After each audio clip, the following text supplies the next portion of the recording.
আসসালামু আলাইকুম বন্ধুরা, আশা করি ভালো আছেন, সুস্থ আছেন।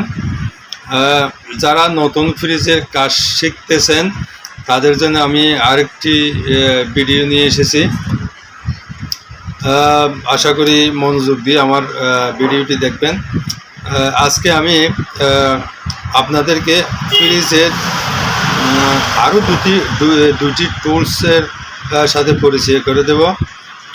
একটা হলো এই জিনিসটা, এটা হচ্ছে 5 কাটার। এটা দিয়ে কিভাবে পাইপ কাটতে হয় আমি আপনাদেরকে দেখাচ্ছি। এটা হচ্ছে 5, এটা হচ্ছে কাটার।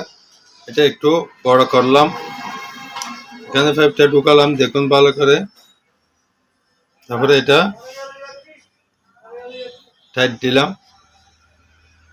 তারপরে এটা ঘুরালাম অথবা এটা ঘুরালাম,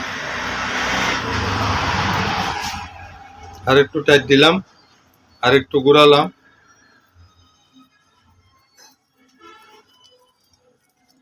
আর একটু টাইট দিলাম, আর একটু ঘুরালাম।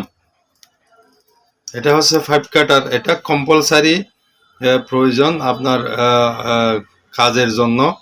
এই টুলসটা অবশ্যই দরকার। আর একটু ঘুরালাম, আবার টাইট দিয়ে আবার ঘুরালাম, বাস কেটে গেছে। এইটা একটা জিনিস, টুলস। এটা একটা টুলস।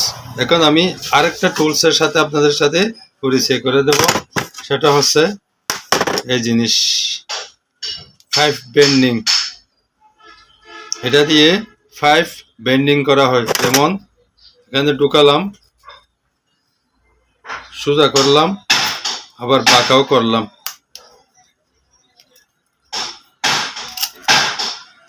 এটা হচ্ছে 5 বেন্ডিং। এই দুইটি জিনিস অবশ্যই দরকার যদি আপনি ফ্রিজের কাজ শিখতে চান। এটা হচ্ছে 5 বেন্ডিং, আরেকটা হলো 5 কাটার। এটা 5 কাটার, এটাও কম্পালসারি। এটা 5 বেন্ডিং। দেখছেন আমি বেন্ড করে ফেললাম। এই দুইটা জিনিস অবশ্যই কিনবেন, নাম মনে রাখবেন। 5 কাটার, বেন্ডার, 5 বেন্ডার, এই দুটা জিনিসের নাম মনে রাখবেন।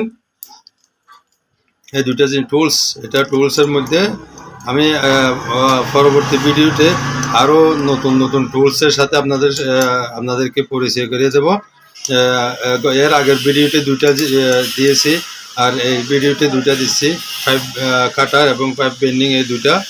আরেকটা ভিডিওতে ইনশাআল্লাহ আমি আরও দুইটা জিনিসের সাথে আপনাদের পরিচয় করে দেব। তো বন্ধুরা, ভালো থাকবেন, সুস্থ থাকবেন। আসসালামু আলাইকুম রহমতুল্লাহ।